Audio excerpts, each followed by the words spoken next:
रात 8 बजे। मोदी जी के प्रधानमंत्री बनने से पहले रात के 8 बजे का कोई खास महत्व नहीं था। सिर्फ एक शराब कंपनी ने ही 8 PM का महत्व समझा था। नोटबंदी से लेकर तालाबंदी तक मोदी जी ने इसे नई ऊंचाई दी। मैंने एक भक्त से पूछा, 8 बजे का रहस्य पूछा, तो कुटिलता से मुस्कुराता हुआ बोला, भैया मोदी जी हर काम सोच समझ के करते हैं। 8 की विशेषता ये है कि जब जब आप इसे 7 से, ओ माफ़ कीजिए 7 से गुणा करेंगे तब तब इसका जोड़ 56 आएगा। चलिए अब कोरोना काल की बात करते हैं। उन दिनों पूरा देश लॉकडाउन था, आपको पता ही है।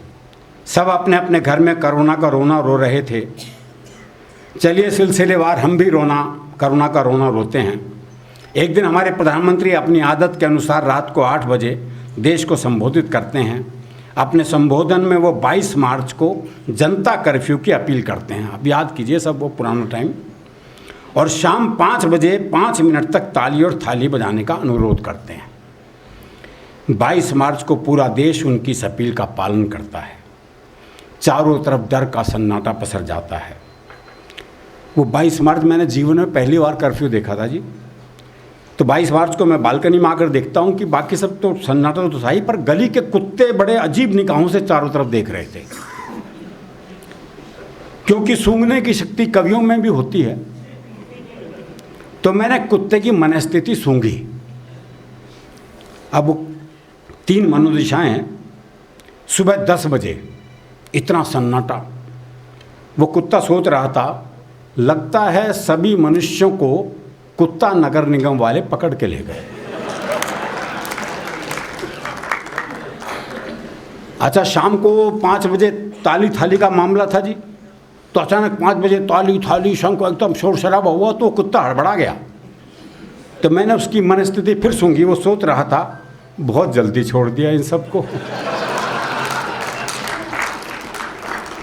अच्छा, 7 बजे फिर वापस वही सन्नाटा। 7 बजे फिर वही सन्नाटा।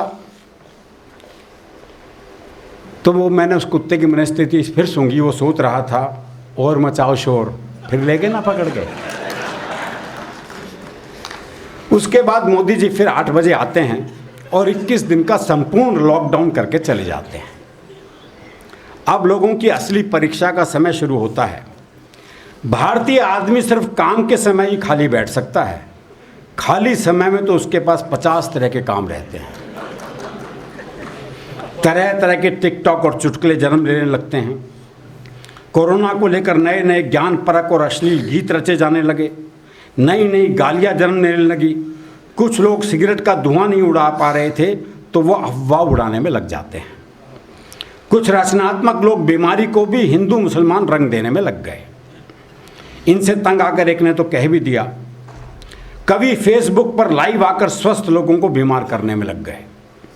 इनसे तंग आकर एक ने तो कह भी दिया, कोरोना से डर नहीं लगता साहब, कवियों से लगता है। सामान्य पति जब झाड़ू पोछा और बर्तन मांजकर टेलीविजन के सामने बैठकर कटरीना कैफ को बर्तन मांजते देखता है तो उसकी सारी थकान पल भर में काफूर हो जाती है। सभी न्यूज़ चैनल अपनी अपनी तरह से काम में लगे हैं। कोरोना से जंग, कोरोना बुलेटिन, कोरोना का कहर जैसे बुलेटिन के नाम हो गए। इटली में इतने मरे, फ्रांस में इतने, स्पेन में इतने मरे, अमेरिका में इतने और भारत में सिर्फ इतने। पता ही नहीं लगता था कि ये सूचना दे रहे हैं या लानत। व्हाट्सएप और फेसबुक पर इन दिनों इतना ज्ञान बह रहा था कि कोरोना खुद पढ़ ले तो उसकी भी नाक बहने लगे। गौमूत्र से लेकर स्वयंमूत्र तक के सेवन की शिक्षा दी जा रही है। जिनके लिए 2 रोटी के लाले पड़ रहे हैं उन्हें च्यवनप्राश खाने की नसीहत दी जा रही है। धीरे धीरे पूरा देश बिग बॉस में तब्दील हो गया है।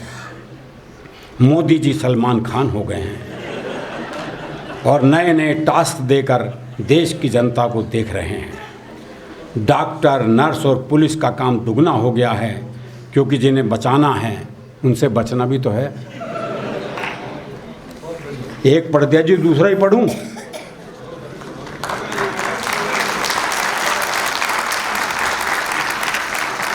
बता देना जी, मैं तो एक और है इसके बाद मेरे पास। ये लेख मैंने लिखा जी जब राफेल आया था, आपको याद हो तो क्या बबेला मच रहा था उस वक्त। तो उस पर एक राफेल, राफल या राफेल कुछ भी कह लो, अब वो भारत आ गया है, आना ही था, पैसे दिए खरीदा है तो आना ही था। जैसे ही फ्रांस से उन 5 राफेल ने उड़ान भरी, हमारे न्यूज़ चैनल उसके आगे पीछे हो लिए। अब राफेल संयुक्त अरब अमीरात पहुंच गया है, अब उसने आसमान में ही ईंधन भरा, अब वो भारत की धरती पर लैंड कर रहा है। बोफोर्स के बाद इतना मान सम्मान राफेल को ही मिला। बोफोर्स सौदा 1986 में हुआ था। उस समय दूरदर्शन के अतिरिक्त कोई न्यूज़ चैनल नहीं था, इसलिए समाचार पत्रों के माध्यम से उसके गुण अवगुण पता चलते थे। ना टीवी पर बहस होती थी, ना जूतों पैजार।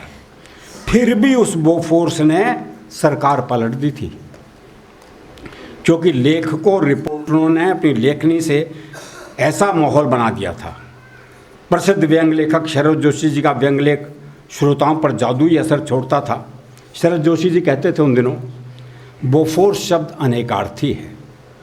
जैसे आप कहिए कि धीरे धीरे लड़का लड़की में बोफोर्स हो गया। उन दिनों भाषा थी, अर्थात प्रेम हो गया, चक्कर चल गया। या किसी गमी में परिवार को समझाते हुए कहिए, देखो जाने वाला तो चला गया, अब बोफोर्स करने से क्या फ़ायदा।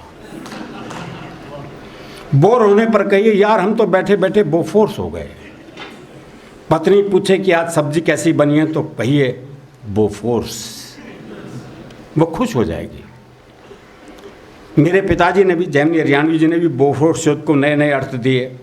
विश्वविद्यालय में लड़का लड़की से कह रहा था, आज तो समूचे कैंपस को ठग रही हो, एकदम बोफोर्स लग रही हो।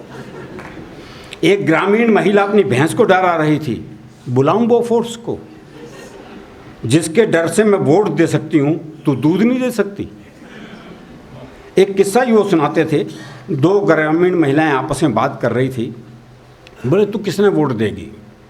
बोले राजीव गांधी ने तो कौन याद दूँ, उसने बोफोर्स कर दिया ना, और हमारे वीपी सिंह ने करते हुए देख लिया। बुरी काम जी, बुरी बात। बिना मीडिया के बोफोर्स ने जो हंगामा मचाया था, वो हंगामा राफेल मचा रहा है। फ्रेंच में राफेल का अर्थ है तूफान। जाहिर है फिर तूफान तो उठेगा ही। फ्रांस भारत सहित 6 देशों को राफेल बेच चुका है। मिस्र, कतर आदि का तो पता नहीं, पर भारतीय मीडिया ने जो तूफान खड़ा किया, उससे पूरा फ्रांस अपने आप को विश्व विजेता समझने लगा है। भारतीय मीडिया की ब्रेकिंग न्यूज़ से वो खुद अचंभित है। राफेल आया, पाक और चीन के लिए आफत लाया। राफेल से भारत के चेहरे पर मुस्कान, पाकिस्तान हुआ परेशान। राफेल के आने से चीन बना चूचू का मुरब्बा, पाकिस्तान को याद आए अपने अब्बा। इन न्यूज़ चैनलों के एंकरों ने राफेल के बारे में वो बता दिया जो फ्रांस को भी नहीं पता था। मोदी जी खुद सोच रहे हैं कि जब इन एंकरों को इतना पता था तो बेकार फ्रांस से मंगवाया, इनसे ही बनवा लेते। इतना हंगामा देखकर फ्रांस ने अपने गुप्तचर को भारत में आम जनमानस पर राफेल का असर देखने के लिए भारत भेजा। आम जनता पर असर देखना था तो वो दिल्ली के पहाड़गंज के एक होटल में ठहरा। एक पान की दुकान पर खड़ा ही हुआ था कि एक साधारण सा दिखने वाले आदमी ने पनवाड़ी से कहा, जरा 10 राफेल देना। गुप्तचर चौंका। आदमी ने 9 राफेल अपनी जेब में रखे, पनवाड़ी को पैसे दिए और 10वें राफेल को फाड़कर अपने मुंह में डाल लिया। गुप्तचर का मुंह फटा का फटा रह गया। फिर अपने फटे मुंह के फटे स्वर से पूछा, ये क्या है? पान मसाला है, नया आया है, महंगा जरूर है पर खाता यही हूँ।